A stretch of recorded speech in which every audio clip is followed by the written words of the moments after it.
नमस्कार सभी को। हमारे सरल ज्ञान चैनल में आप सभी का स्वागत है। आज की हमारी कहानी है मरते हुए दुर्योधन ने कृष्ण से क्या कहा। तो चलिए कहानी को ध्यान से सुनिए। महाभारत का महासंग्राम अपने अंतिम चरण में था। कुरुक्षेत्र की भूमि पर खून से लाल हो चुकी थी। चारों ओर वीरों की लाशें पड़ी हुई थी। उन्हीं लाशों के बीच मरण शैया पर दुर्योधन अपनी अंतिम सांसें गिन रहा था कि तभी एक धीमी सी आहट हुई और भगवान श्री कृष्ण दुर्योधन के पास प्रकट हुए। श्री कृष्ण को देख दुर्योधन की आंखों से आंसू बहने लगे। यह वही दुर्योधन था जो जीवन भर श्री कृष्ण को दुश्मन मानता रहा, जिसे उसने कभी सम्मान नहीं दिया, जो उन्हें हमेशा गवाला कहकर संबोधित करता, जिसने कभी भी कृष्ण के शांति दूत रूपी याचना को भी ठुकरा दिया था।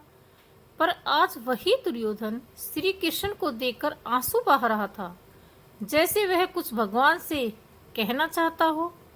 श्री कृष्ण धीरे से उनके पास आए और उनसे कहा, कहो दुर्योधन, क्या कहना चाहते हो। दुर्योधन अपनी कांपती हुई आवाज से भगवान श्री कृष्ण से बोला, हे माधव, मैंने जीवन भर आपसे द्वेष किया है, पर आज मृत्यु से पहले मैं आपसे सत्य कहना चाहता हूँ। हे कृष्ण, मैं हार गया, लेकिन मुझे हराने वाले पांडव नहीं थे। मैं स्वयं अपनी इच्छा, अपने मोह और अपनी महत्वाकांक्षाओं से पराजित हुआ हूँ। अब ना तो मैं आपसे द्वेष रखता हूँ और ना ही किसी से शत्रुता।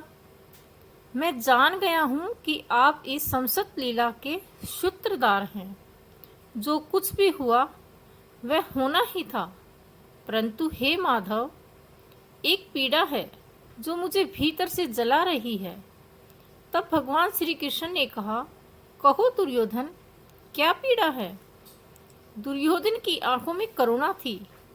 वह कांपती हुई आवाज से बोला कि हे वासुदेव, क्या तुम भी उस दृत सभा में थे जब धर्मराज युधिष्ठिर ने अपने भाइयों सहित अपनी पत्नी को जुए के दांव पर लगा दिया था।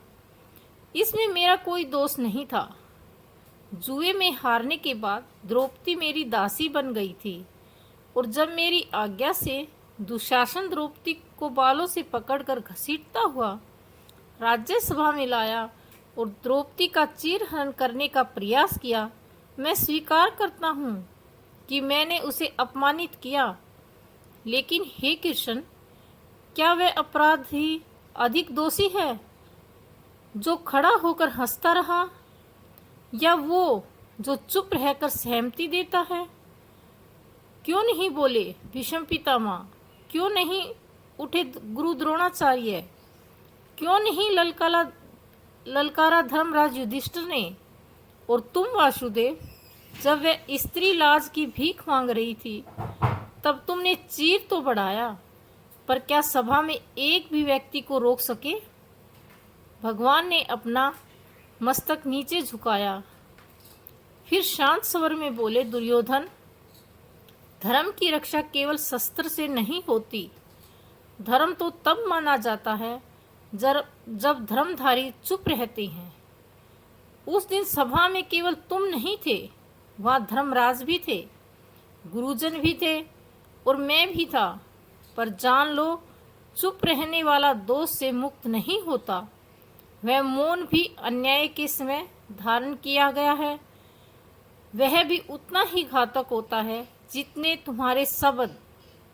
यह सुनकर दुर्योधन भावुक हो गया और उसने रोते हुए कहा कि हे कृष्ण, मेरे अंदर जो अहंकार था वह जन्मजात नहीं था, उसे हर बार मेरे अपनों ने सींचा। भीष्म ने, द्रोणाचार्य ने, विदुर ने और यहाँ तक कि कर्ण ने भी मुझे समझाया, लेकिन किसी ने मेरा हाथ नहीं थामा। और मैं जब तो सब ने मुझे दुराचार्य कहा। श्री कृष्ण की आंखें नम हो गई, पर दुर्योधन यही नहीं रुका।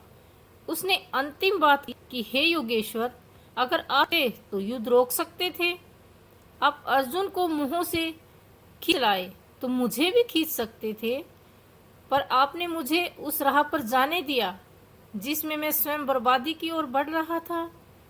शायद यह लीला आपकी ही थी, लेकिन आपसे एक विनती है, यदि अगले जन्म में मुझे जीवन मिले तो मुझे धर्म समझाने की शक्ति देना, लेकिन मेरे जैसे किसी भी मानव को ऐसे अकेला देना जो उसे राक्षस बना दे।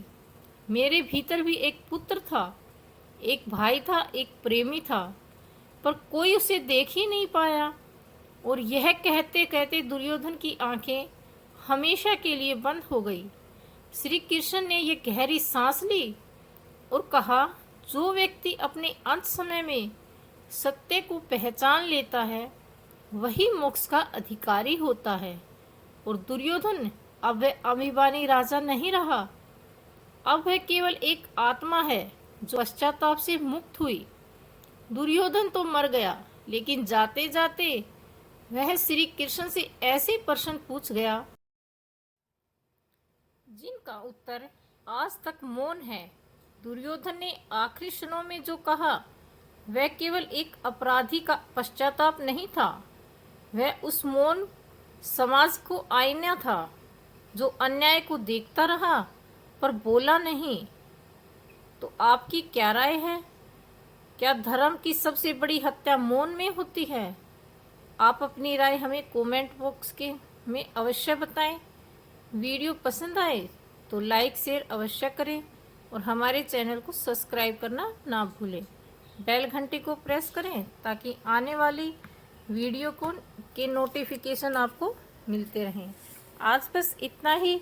कल किसी और रहस्यमयी कहानी के साथ आपके साथ होंगे। तब तक के लिए हमें आज्ञा दीजिए। नमस्कार।